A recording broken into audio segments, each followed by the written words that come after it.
Hi, everybody. This is Dave Miller and T. Falcon Napier, and we're here to have discussion session number 7, and that's on managing tension.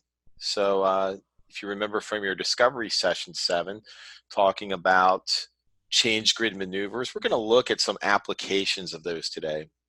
So, T, how are you doing today? I'm doing very well. I had a couple of ideas I just wanted to remind everyone of before we get into looking at the diagrams, just kind of a bit of a quick refresher.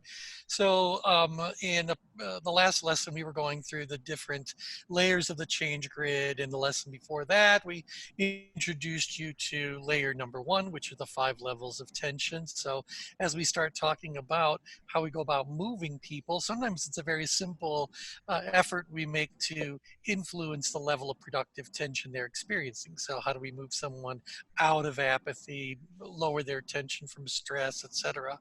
But you also learn there are different energies people have around activities. And sometimes when we are using change grid maneuvers, we start off by trying to determine which of the energies is most naturally supportive for what we're trying to get them to do. And I think you're going to hear that come up as we work our way through a couple of examples today as well. So sometimes when we are using these change grid maneuvers, we need this layer of it to figure out what's going on.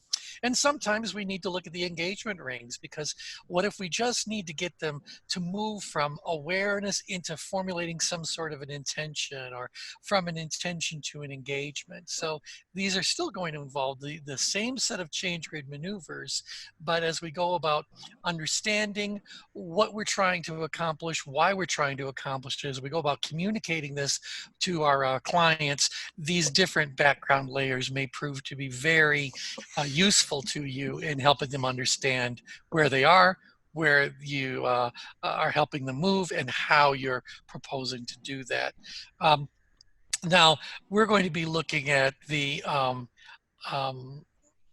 the change grid composites, because at this stage of the game, you guys shouldn't really need so much dependence on the individual layers. So we're going to show you the composite as we work our way through these, but we're going to be going over the change grid maneuvers. And just again, as a refresher, the maneuvers are named after the direction someone would move on the change grid if you employed that set of maneuvers. So down grid maneuvers move you down grid, and up grid maneuvers would move you up grid. And these are more about how we go about changing someone's perception of their ability and challenge to impact where their movement is through the levels of tension. But sometimes we need them to move further out grid, have a little bit more of that driver energy. And once in a while, we even need to have someone soften up a little bit and move more towards that in-grid side of things, more of that amiable sort of energy. There's also plenty of situations, particularly in the world of coaching, where we really want to help people move to the exact center of the change grid, and those would be the PowerPoint maneuvers. And so that's what we're going to be working our way through today. And I think that rather than showing you guys these as we're looking at examples, that's just a little bit complex on the technical side of things. Just be reminded, and we'll remind you as we work our way through it, that there are 4 downgrid maneuvers: normalize, simplify, restore resources, and add resources. There are 4 upgrid maneuvers. And by the way, I'm flipping through these intermediate slides because I want you guys to remember that there are a lot of things that will lower tension. But inside of the kind of work that we do, the sort of professional settings that we find ourselves in more often than not, the 4 categories of downgrid maneuvers are normalize, simplify, restore resources, and add resources. Similarly, lots of things will raise someone's level of tension, but in a professional setting, we want to focus on increasing standards, changing the task in some slight or profound way, modified a bit, awaken emotions of whatever the level of tension happens to be, and boost accountability. And we'll certainly be going over those in more and more in our discussions about what we've done with our actual clients. Sometimes we need to focus on increasing drive. That involves taking a greater level of risk, sometimes appealing to a person's ego so they step into their true self, inspire them through leadership to take more of a leadership role in what's going on, and provide coaching. Specifically here, we're talking more about performance coaching, that fine-tuning sorts of of things that help people get from most of the way to their desired outcome to all the way to their desired outcome. And then the in-grid maneuvers is about decreasing drive, and that involves reducing their risk exposure, appealing to their nobler motives, reviewing boundaries, and increasing introspection. Finally, when we talk about PowerPoint maneuvers, this is just about the sorts of things that center you. And as we've said before, it's different for different people. The important thing is for us to help our clients to understand what their personal PowerPoint maneuvers are and help them to determine the PowerPoint maneuvers of the people around them for some very important outcomes we'll be getting into a bit later. So that's my little quick review of what we've covered in the past. And I'm doing that just so that's a little bit more top of mind as we start looking at these examples. So with that, Dave, I know you got a couple of examples ready to share. So, Yeah, and I just wanted to make a comment too that coaches are already doing this kind of thing. Oh yeah. But you may not be realizing exactly how what you do with your clients affect their attention or how much it affects their attention. And that's what I love about these categories is that you can look at things you do as a coach that have worked and things maybe that haven't worked as well in certain situations, and you can look at it through the lens of tension management. And once you learn this, you can be a lot more intentional about how you use these things. Right, So right. And I'll broaden that to just say that if you guys think back to the beginning, we said everyone really is a tension manager, and all of your life you've been learning how to manage the tension of those around you and hopefully how to manage your own level of productive tension. So even if you observe someone doing something effectively or doing something not so effectively, you may very well say, oh, well, they were doing a downgrid maneuver and they needed to be doing an upgrade maneuver, or, oh, look, they've got these all jumbled up. And so I think you're going to find countless elements of evidence of these change grid maneuvers in daily life. But it would be very useful for all of you as you develop fluency around the change grid maneuvers to stop for a moment and recognize what's going on as people communicate with one another and see if you can identify what's moving people up grid, down grid, in grid, out grid, or to their PowerPoint. Absolutely. Okay, so we have an example here. Actually, this is a client that I actually worked with yesterday. So this is really fresh. And we came up with an activity list. We actually repeated one of the activities, 1 and 5. I was glad to see that she had rated it the same. It would have been really interesting if she had 2 different ratings for them. An interesting conversation. I guess that's possible, right? You know, so well, it is possible. In fact, a little quick personal share. My wife Linda and I do our goal setting every year, and 1 year, and it's the funniest thing. We bring it up whenever we're doing this, but she decided that she was going to work on her memory. Sadly, Linda comes from a family who always seems to be dealing with loss of memory issues in later life. So she thought anything she can do to exercise her brain now and improve her memory now would be great. And so the very first thing she wrote down was work on my memory. And then we get down to the bottom of the list and we see work on my memory. Oh no. It's the funniest thing. It's the funniest thing. Yeah, anyway, there you go. Oh, that's things will appear multiple times, and wouldn't it be interesting if the ratings were different? Yeah, because you can understand, you know, if it was a week apart or even a day apart, but if it's seconds apart, it changes. I guess it's possible your attention can change that quickly. So absolutely, because you know we've always said that the act of completing a change grid in and of itself impacts the perceptions you have around those activities. So as they start to just build their list, it's not like they can build their list in a vacuum. As they're building their list and they're talking about their mission critical activities, stuff is going on in their head. And so they're thinking about things. And then we go to the next step and say, now we'd like you to think about the activities in a bit of detail and rate yourself across these 4 dimensions. Well, the act of filling out a change grid, the act of answering those questions impacts your perceptions. So I wouldn't be at all surprised if an activity was, well, I don't know if it's a dozen down the list, but let's say you're doing a big one and you got a couple of dozen activities. Right. Who knows what's evolved while you've been filling out. That's Yeah, true. and that's again another important reason for us to always communicate to our clients that this is not a personality test. This isn't a static sort of an assessment of the essential you. This is taking a glimpse, taking a quick look into how you happen to be responding to these particular activities at this particular moment in time. Well, several moments later, it's a different moment in time, and you may plot differently. To me, that's really just demonstrating the usefulness of the tool, the practical aspects of using something that is living, breathing, dynamic, as opposed to thinking that things should be the same. Nope, there's no reason. People are constantly moving around on the real change grid, so wouldn't be at all surprised that there would be some changing in perceptions happening.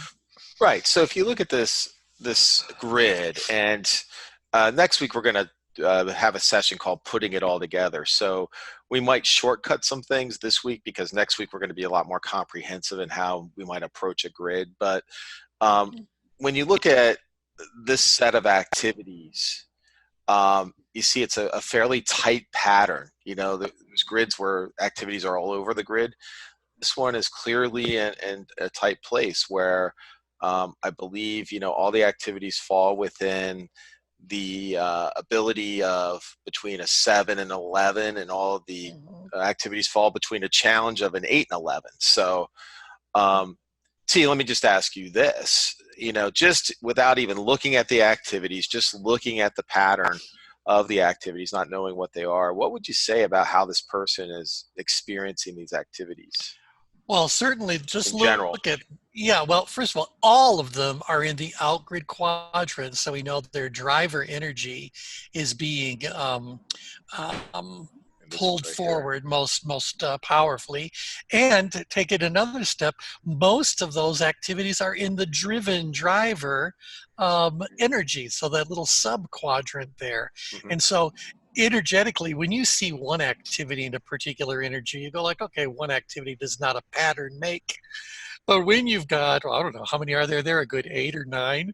Hmm. And by the way, just to remind everyone, activities number 2, 3, 9, and 10 are all sharing the same spot Yes. on the change grid. So we're just seeing them. That's how we depict them. And if there were more than 4 activities plotting at a particular location, you'd see an alpha character there, and a legend would be visible on the screen about because there's more than 4 activities, it gets a bit crowded at a certain point.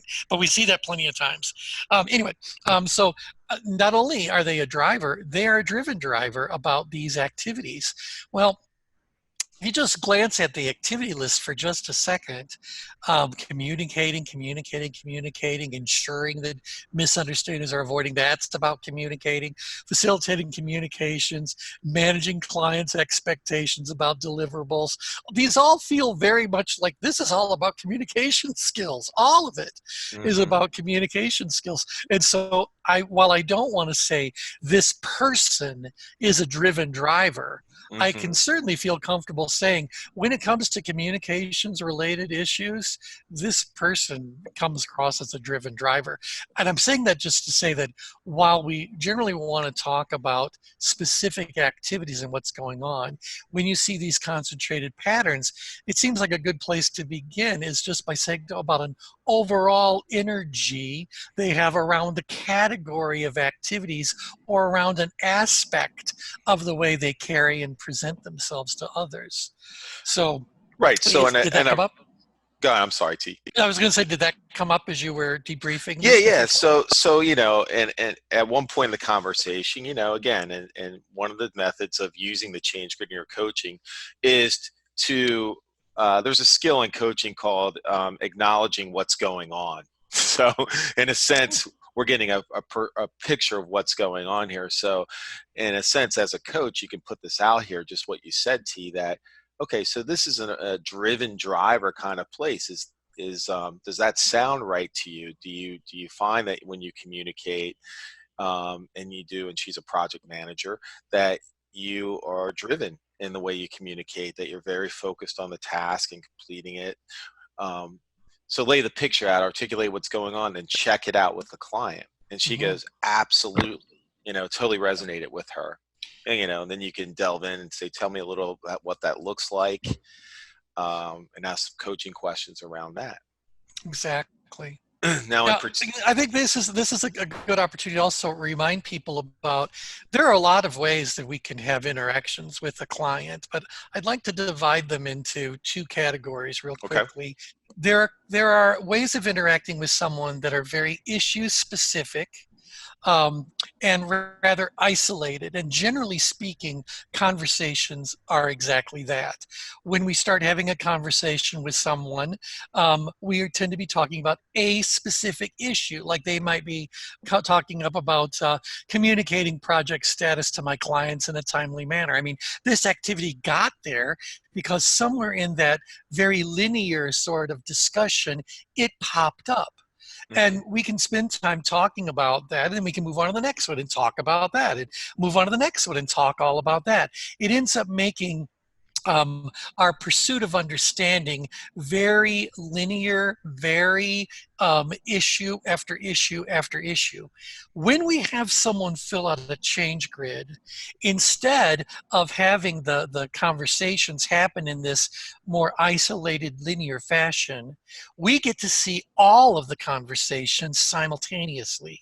Hmm. And because we can see all the conversations simultaneously, we have the opportunity to talk about an overall energy, an overall picture of what's going on. And Yes. I think that's a very powerful um, uh, um, advantage to being able to see the conversation. I mean, every one of these circles represents a different internal dialogue someone's having. Again, the change grid is you talking to you about you.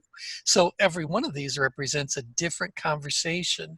So as the coach, do you want to spend the time and energy having all of these conversations one by one by one by one? Or do you think having an opportunity to see what's going on with all of the conversations simultaneously can prove to be useful to your client? Yeah, absolutely. That's a great point. So, in other words, do we want to look at the big picture, or do we want to focus on something smaller? And typically in coaching, when we look at bigger themes, sometimes in some coaching models, they call it the big agenda. There's more power, there's more transformation that can result. So often Mhm. that is the better play, unless there's something specific from a performance coaching thing that people want.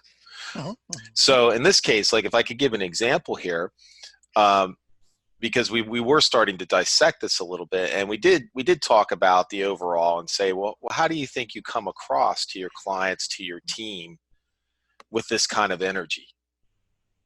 And she could be self-reflective on that, and say, in some cases it's something that's required. Um, in some cases it's not. So let's focus on activity 7, for example. Okay, so we see that the activity is facilitate effective communication among team members during the project. Okay, what hit me was the word facilitate here. Mhm. And if we look at this position, we're in the driven driver quadrant, even kind of was it the analytical driven The driver? analytical driven If we driver. go to the tertiary, um, Mhm. and to me, um, that spot represents someone that would be more telling than facilitating a collaborative conversation. Mhm. So again, we can get that through some questions, or we can again articulate what's going on, kind of just say, here's what that spot represents. Does that sound right to you? And let them kind of acknowledge and verify it, which she did, by the way. And she also realized that wouldn't be the ideal location So of she one. acknowledged that her idea of facilitation was to tell people exactly what what she No, wanted. she says that's her tendency. She didn't feel that was Yeah. ideal though. Oh, good. Well, So, right, right, right. But she so acknowledged that that's how she carries herself. Got it. yes, and that's her tendency.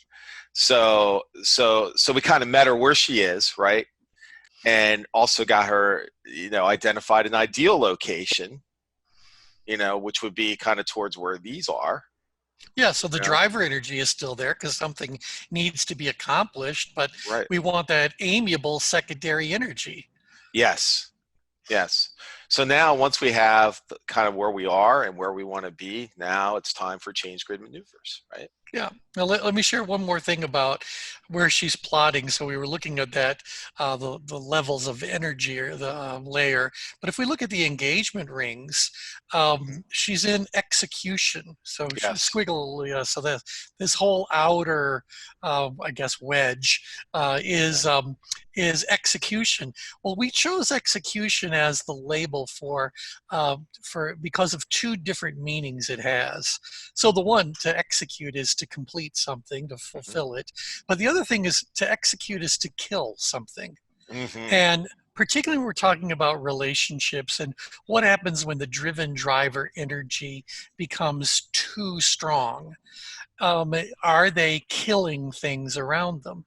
Are they killing people's spirit? Are they killing relationships? Are they killing something? And so, a little bit when we talk about facilitating effective communication, that style is so far out grid as she's carrying herself right now that she may very well be squashing what others around her might have to say to share. So I think I might also bring out that dark side of the word execute. Hmm. Hmm. Yeah. So yeah. Yeah. And so how as a coach would we, and again, I think probably uh, with most of the people I work with, uh, in-grid maneuvers probably I use least frequently, but here's a case where we'd Yeah. want to use it. So what would we do as a coach? I guess that's the question to discuss. Right. So let's just kind of look at the in-grid maneuvers, and as we do this, the people listening can let their creative juices start flowing. But increasing introspection was one of them. Hmm. Reviewing boundaries was one of them. Reducing risk was one of them. And what was the other one? What was the other one? Appealing to nobler motives. Appealing to nobler motives. And so this, I think, as we start to go this, okay, here we have this person, and we know we believe everyone's a good person. So this grid, we're like, this is a good person. For whatever reasons, whatever has been modeled for them, whatever they've practiced to the point of becoming a habit, they're just carrying themselves in a way around activity number 7. And by the way, perhaps others in this cluster, but we're talking about Hmm. activity number 7 at the moment, that are not really serving their greater goal well. So, Hmm. is there a way that we might need to reduce risk? Review boundaries, increase introspection. What are some of the things that we might want to do? I think where one place my mind goes would be to really understand what is she trying to achieve with that activity. So when you're talking about facilitating effective communication, what's the result you want to have? And let's say she says, because we don't have her here, but let's say she says, well, I want collaboration, I want people to contribute ideas, I want people to have ownership. Mhm. And then my next question would be, so how is the way you're currently doing it achieving that? Well, it doesn't. Mhm. It's me giving my ideas and kind of no one else is speaking. So let's say that's, I'm just going to role play her because she's not here. um, Mhm. and so it's like, and where I'm going with this, by the way, as a coach, is I know this client is very results oriented. And so if I get her focused on the result, like the result now is I want people participating in this discussion. I want to develop a collaborative team atmosphere. Now that's gonna, and maybe that's a form of increasing introspection, Very much perhaps. so. Very Yeah. much so. Mhm. So I get her kind of reframing this as as a new goal. Like, I'm not just trying to get information out to people. This is different. It's facilitating effective communication. That's a different Mhm. thing. And by increasing that introspection, we can move her more in grid. So that's one thought.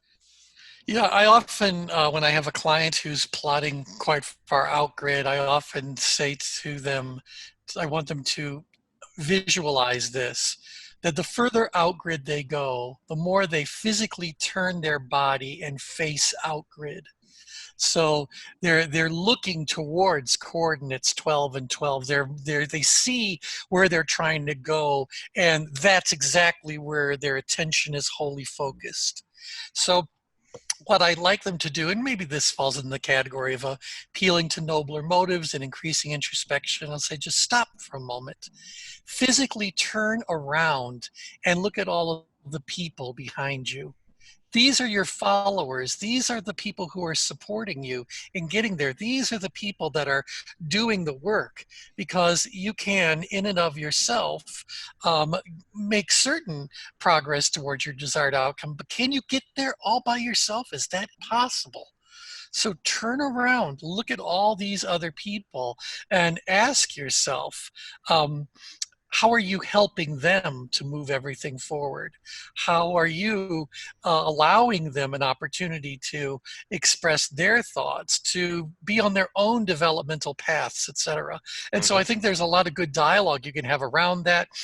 So that is a little bit of, I think, increasing introspection and certainly appealing to their nobler motives, because Yes. her motive is not to trample people's spirits and to Right. stifle their contribution. Not at all. Not at all. Right, right. So she's just a very results oriented person who has a lot of energy to succeed. Hmm. And what that does can spill over into things, and maybe come across as trampling when she doesn't mean to. Of course not. Of course not. So, should we look at another activity here? Yeah, I'm Or is curious there about more you want to activity say? number.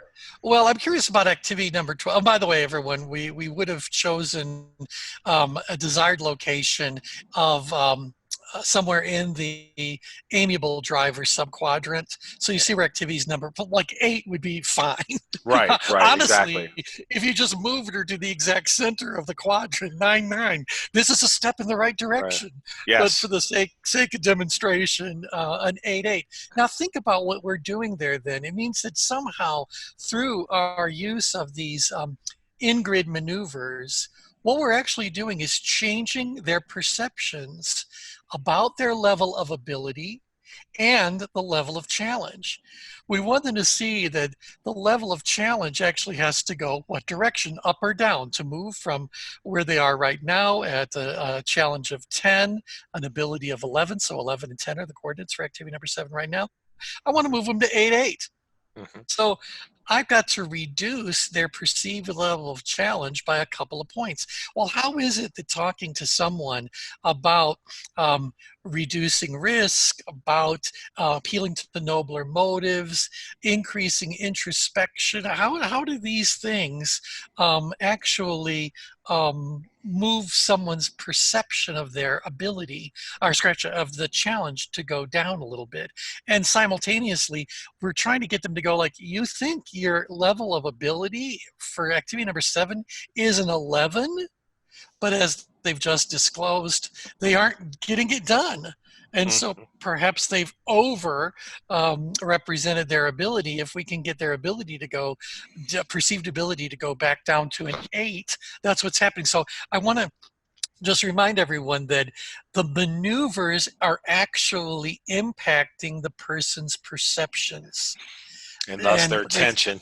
exactly, and it is the change in their perceptions of the reality is what is actually moving them. And so as we use any of these maneuvers, we are not necessarily changing much of anything, as much as we are giving people an opportunity to bring their perceptions into, I don't want to say into question, but into discussion, into dialogue. Well, wouldn't you say it's true too, for someone that's outgrid, especially extremely outgrid, that the level of self-awareness tends to be lower Yeah, now around those mind you, activities? right, but they would report that their sense of personal awareness is extremely high. Oh, well, of So course. Isn't it's that those isn't that by blinders. definition the same thing? Well, right, exactly. Yeah, but the way they frame it, it seems like it's some sort of a great talent that they have, a strength. It's kind of like, Yeah, sometimes strengths become your weaknesses. And again, it's those blinders, about the exactly. focusing on there. So like, open up your Exactly. eyes, turn around. There are people behind you. And by the way, if you don't get these people on board, these people have the ability to undermine you. So just kind of know that they all have their own grids as well. So, And we did talk about that, by the way, yep. because well, anyway, I'll come back to that. But Okay. All right. let's go. Where did you want to go next, T? I I'm had just curious an about idea too. I was just curious about number 12 because Yes. it's just as far out grid, and it is actually seems even more challenging. So I'm curious, Hmm. what's 12? Manage the scope of the project to budget. Right. Oh, all right then. Mhm. Yeah. Yeah, and I think she's thinking about this in a more of a task oriented thing. So Yeah. And so that doesn't feel like it's such a bad, I mean, I'd still like her to back off a little bit, a little bit, but yeah. but this really isn't about people and communication and interacting. This is about making sure the project stays to budget. Which is really important in terms of your relationship with your client and so forth. So it's important. Right, because Yeah. I'm sure, we talk about scope creep or whatever, Yes. whatever label they give to that.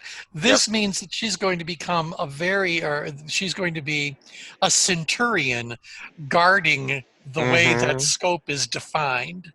Kind of Um, vigilant about it, right? So Not necessarily a bad thing, but I wonder why she right. considers the, uh, um, uh, The I challenge guess, so high.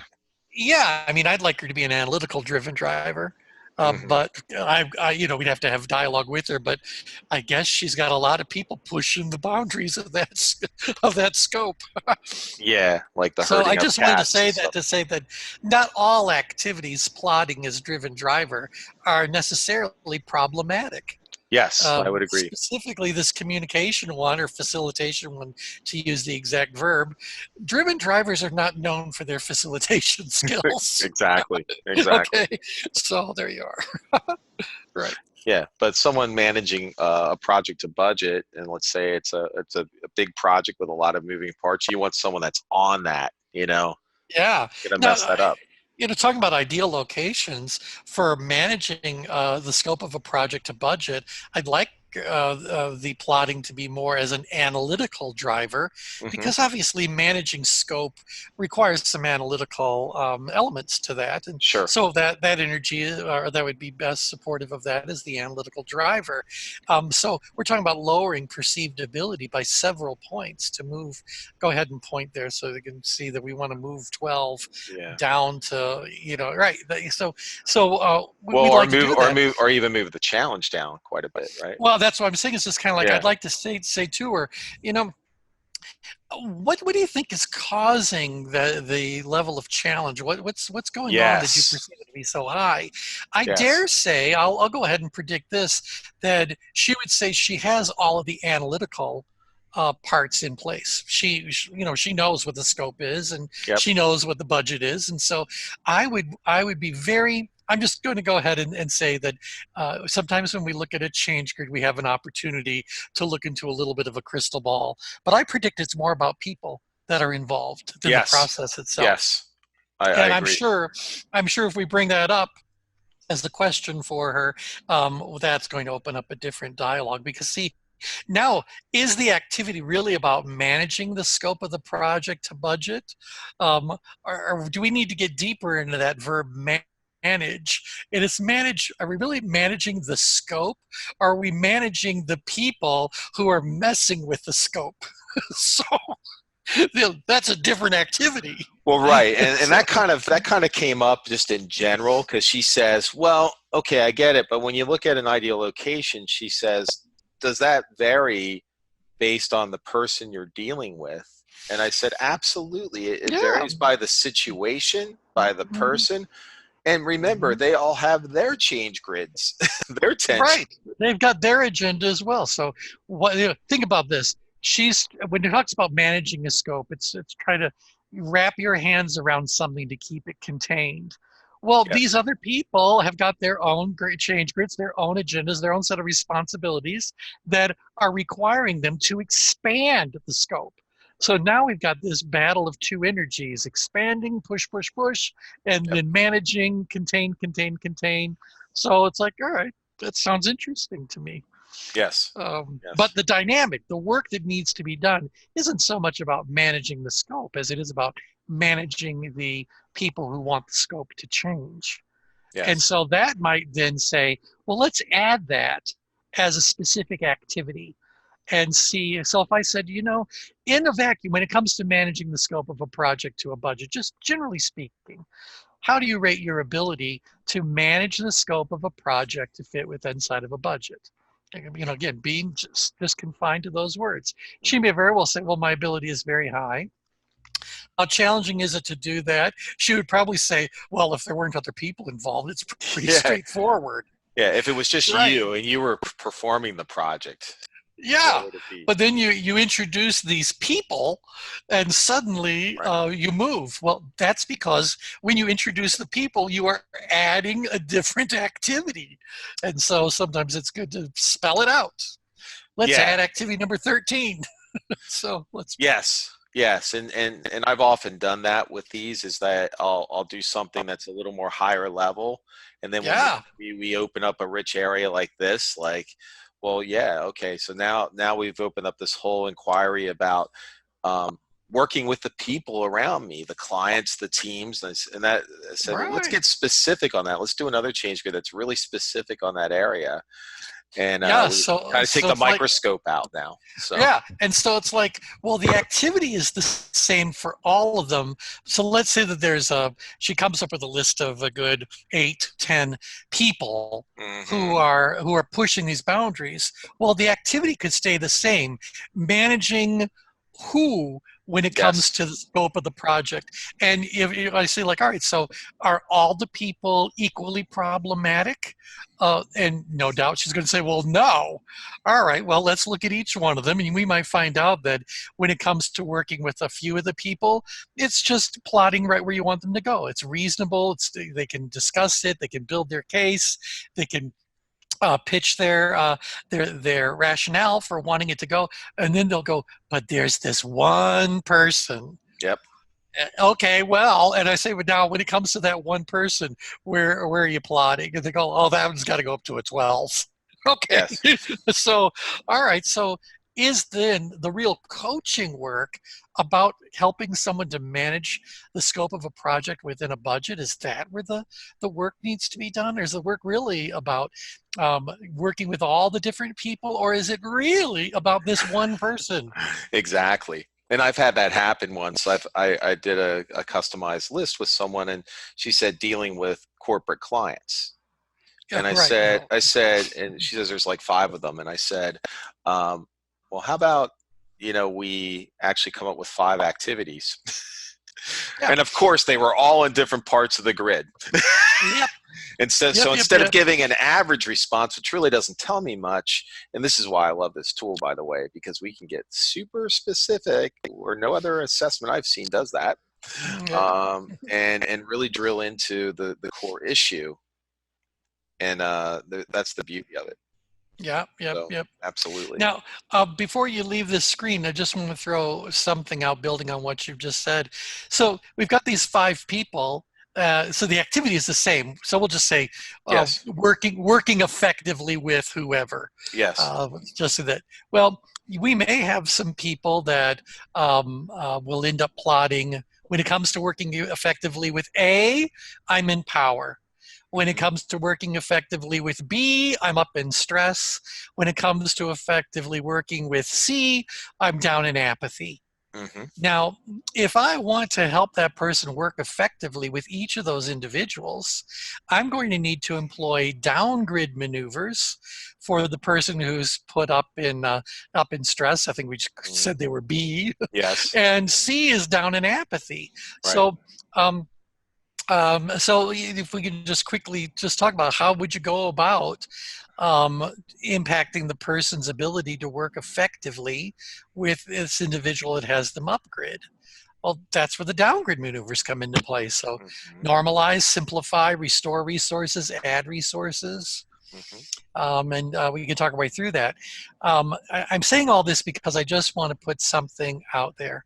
We have someone who's plotting down in apathy. So when it comes to working effectively with C, no worries at all. My ability is great. The challenge is almost, not non-existent. They are effortless to deal with. Because of the way that they plot on the change grid, or that activity would plot, how much attention do you think we would be giving that idea about working effectively with so and so? Probably With nothing. yeah, with There, C. there, Yeah, yeah, there's not enough tension right. to get any of my attention around that. So I think it's important to, after dealing with the upgrid issues and the outgrid issues, I think it's very important to look at downgrid plottings, because downgrid plottings more often than not represent untapped potential, which translates into unfulfilled missions, a lack of dream, a lack of, how am I going to take all that great ability that I have to get Hmm. along effectively with that person, and how easily I find them to work with? I don't want that to then um, become ignoring them or stagnating in the relationship.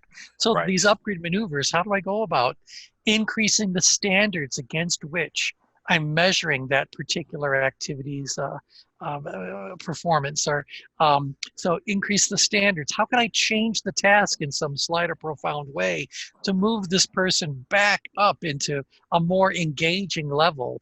Um, how do I go about awakening the kinds of emotions that would help me to really want to work with that person?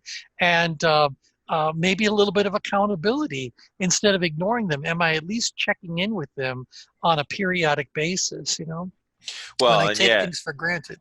and another variation of what you're saying, and I've seen this a lot, I know you have too, is when you look at a manager employee relationship direct report, and Mhm. when they say, well, yeah, well, this person, managing this person is easy, Yeah, and right. unfortunately you find that that person with their mission critical activities are in apathy about their job, Right. because the And think, manager has been ignoring them, because yeah, they do a great job. In fact, they've been doing it for 10 years yeah, and they're great and I never have to worry about them. Well, guess what, they're not engaged anymore because you've been ignoring them. right. And so think of all the investment that's been made to get that individual to be that good at what they're doing, that they're plotting downgrid. Now we're talking about Hmm. the object of the assessment, or the subject of the and so Right. um, we have to go like, wait a second. Why is it that the squeaky wheel gets oiled? Why is it that we favor the person who is in trouble, the problem employee, the challenging situation, more so than the ones that are easy to get along with and have already a proven track record of success and all that? If I want my company to grow and I can only work with one of those two people, should I invest my time and energy in the person who's too far upgrid, or the person who's too far downgrid? The mistake that's made, and it's an epidemic of this mistake being made, is we put our energy with the upgrade person. Yes. Meanwhile, the person who's downgrid already has all the knowledge, all the skill, all the experience. They've seen a lot of things, but they're lacking in that engagement, and that means we as an organization are losing growth potential. Yes. So yeah, Yes, it's a really absolutely. interesting dynamic. But the answer to why do we do that is because we pay attention to where we find our tension, Yes. and the people who are upgrade um, display a lot more of their own tension, cause us a lot more tension, and so Yes. I understand why it's being done, but sometimes we need to do that which is counterintuitive. Right. So that was a lot of words to just say, don't ignore the downgrade plottings, because Oh, absolutely. Absolutely. there's work to be done. So did you want to say anything about number 6 and 8? Actually, if I can, we can come back to those, but actually number 11 I wanted to look at. Is Oh, that okay. All okay? right. Right. Yeah, by all means. So number 11, address client complaints to their satisfaction. So that's plotting in that expressive driver. quadrant. Mm-hmm. Mm-hmm. And so, again, when we're addressing client complaints, their satisfaction, I mean, how this would appear would be, I'm going to do it with a little personality and charm. Yeah, well, exactly. And Um, how at how least is they're that? How would that come across? right. Is that going to give, I mean, what are we trying to give the client who's dealing with a complaint? They Right. don't want any kind of superficial acknowledgement and a smile and a can-do attitude. I mean, they want to know, how are we taking care of this complaint? And Hmm. so I'm glad that as far as activity number 11 is concerned, this individual is plotting in this engagement ring. They are doing something. They are engaged in the task. Hmm. But this specific task would probably be best performed with a different energy. And that energy would be, well, what do you think? Well, it's certainly down Certainly where it down. is. How far it is. I mean, she actually came into around a 9.9. She kind of split the difference with everything. Yeah, yeah. I would almost think, and again, I think if it's more of a technical kind of situation, technical Hmm. project, you want to be more towards the analytical driver. Yeah, I In that want to be case, an analytical driver. yeah, where you have your facts, you have the information to back up what you're doing. You're doing some strategy work to problem solving, that kind of thing. So, Right. Now, in order to achieve that movement, mhm. could I move the individual absolutely straight down grid using nothing but down grid maneuvers? Or do I need to do a combination of down grid maneuvers and also a little bit of outgrid? Not by much, Not by much. not by much. And so, if I were to increase their perceived level of ability by a couple of few points, what should automatically happen to the challenge when I boost someone's perceived level of ability? It typically goes down. Well, it goes down a little bit, and we're only looking for a couple of point reduction in perceived challenge in order to facilitate this specific movement. And so when I go to look at the downgrade maneuvers, again, let's look at the activity address client complaints to their satisfaction. Normalize, simplify, restore resources, add resources. That's what I do to boost someone's perceived level of ability, lower their level of tension. So increase, I'm sorry, normalize, simplify. Now, Mhm. again, this isn't what this individual is doing with the client, although the client, if they have a complaint, I promise you they're upgrade. People down in apathy don't have complaints. That's so, right. Right. so they've got an upgrade issue. And so with that client, I need to normalize, simplify, restore resources, add resources, some combination of those. Hmm. But looking specifically at this individual, when it comes to addressing those client complaints, they need to have the situation normalized. Hmm. They need to have it simplified, restore resources, add resources. So tell me a little bit about the dialogue you had with her around this activity. Well, we didn't get in depth on that yet. We did acknowledge that a little bit in terms of that spot. And I think, as a coach, I think I would ask her, well, first of all, what does a client need? What do you need to provide the client to address the complaint to their satisfaction? Hmm. You And know, I would say the first thing I need to know is I need to know what the complaint is. I need to know what happened and how is that different than what they were expecting to happen. right. If we're talking about something specific that already happened, yeah, I think she was looking at this skill as just something she needs to be good at to get to the Hmm. next level. But yeah, what kind of complaints are typical? What do and what comes to my mind is in terms of a downgrade maneuver is preparation. Like, and that means Hmm. really understanding, keeping ahead of things, really understanding the dynamics that, the things that could go wrong, Right. And so, anticipating. yeah, so that kind of falls in the category of simplifying. Hmm.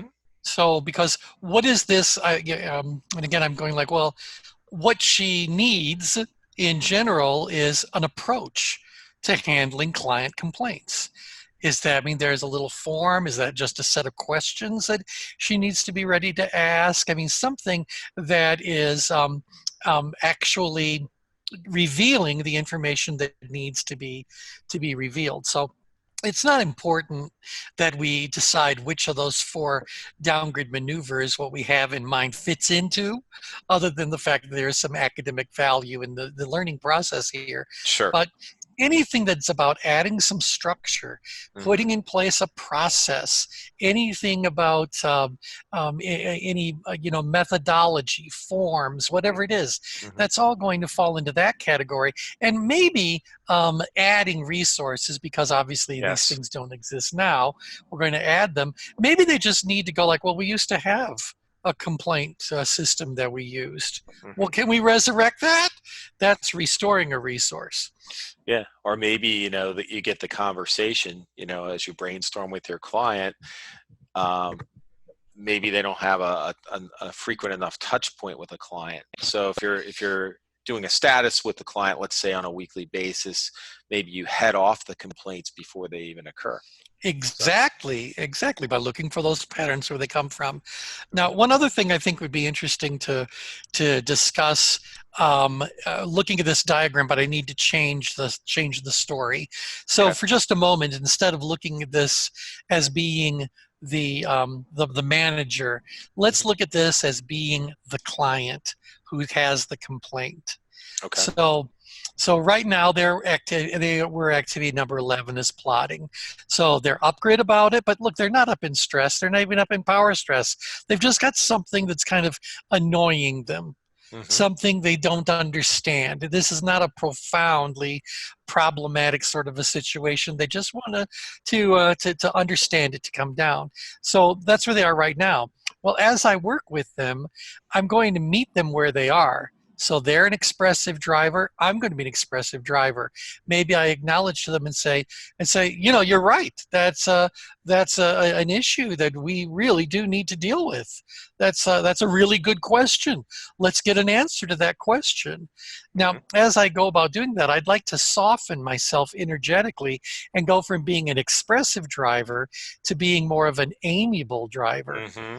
And Hmm. now, stylistically, I'm saying, like, I'm here to help you.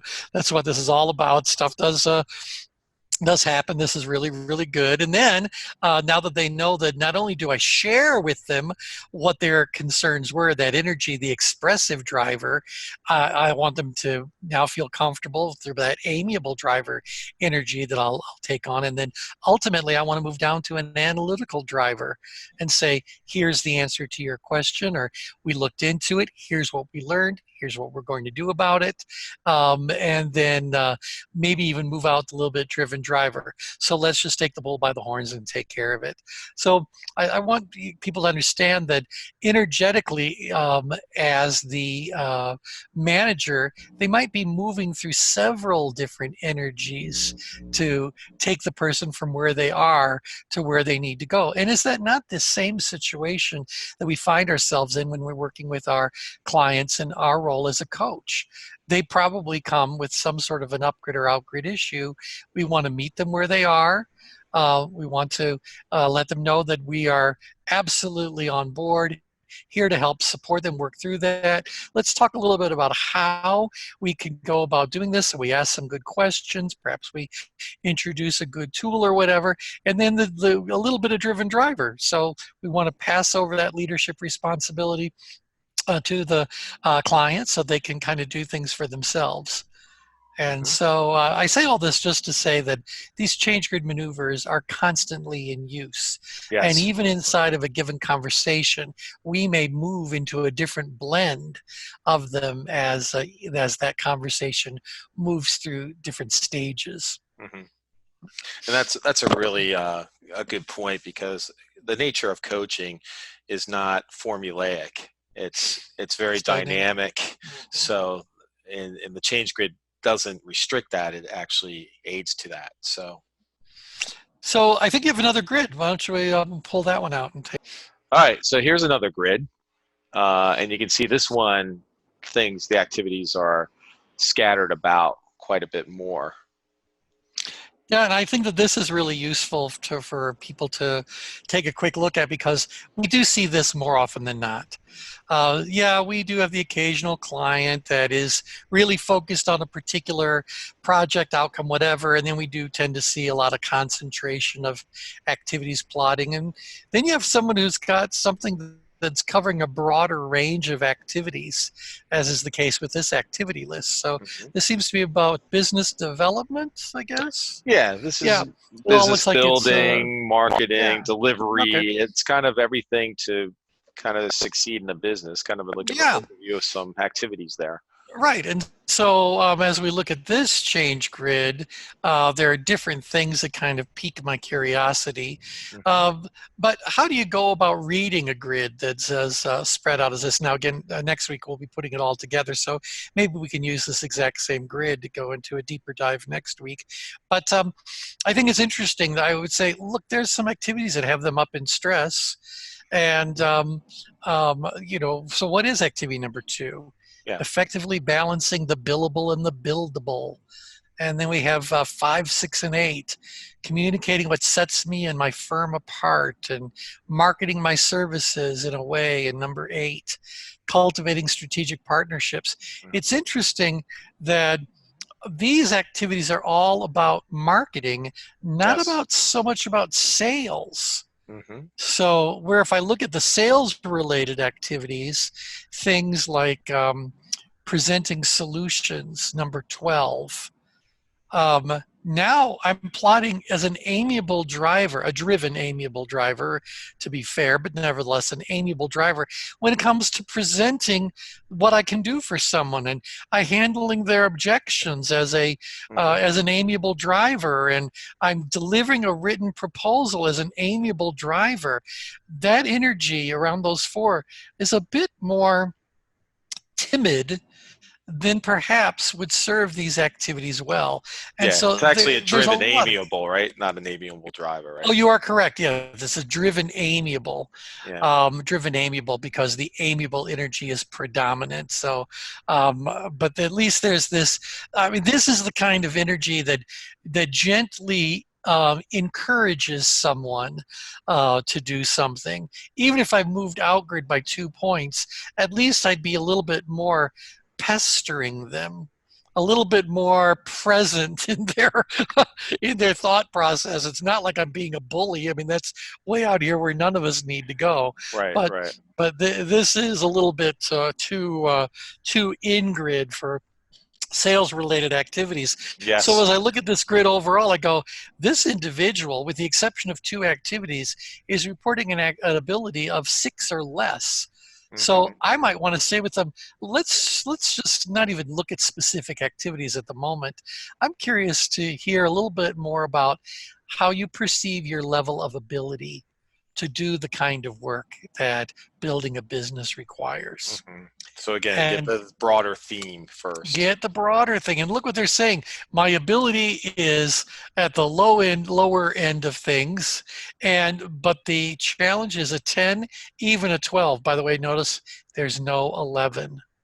Whenever I see a this kind of gap, I know that there's a lot of emotion. So we always say whenever someone rates themselves a 0 or a 12, you want to stop. This doesn't necessarily have to be said to the client, but you want to stop for a second and say, am I looking at the result of a careful, logical assessment of what's really going on, or is this an indication of the person's immediate emotional reaction to whatever the activity happens to have been? Yeah, I mean these at a So, 312 and yeah. even a 110, Mhm. they're basically saying these are far out of my reach. Yeah.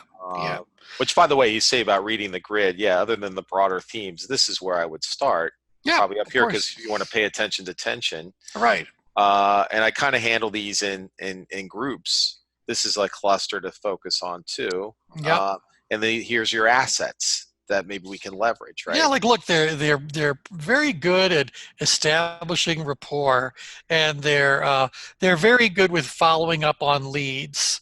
Well, how nice! You follow up, you establish some rapport, and then you become timid when it comes to making your Your solutions pitch. presentation, your pitch, Yeah. and this would indicate all these activities upgrade would indicate that you don't have that many people to pitch to. So Right, yeah, right. So there's a lot of work to be done here and there's a a lot lot of of work to be opportunity. done here. Yeah, a lot of opportunity. So maybe this would be a good one to talk about when it comes to putting the whole puzzle together next week. Yes, yes, it would. All Okay. right. Well, so that's our little discussion for today. So your next step is to do the application session for lesson 7. And there's a few questions we want you to ponder and a few little exercises we'd encourage you to do on your own. And then after that, by all means, feel free to attend one of the live dialogue sessions so you can have your questions answered and work with your faculty members and other students in the program to broaden and deepen your understanding of this material. So thanks so much, everybody. Bye for now.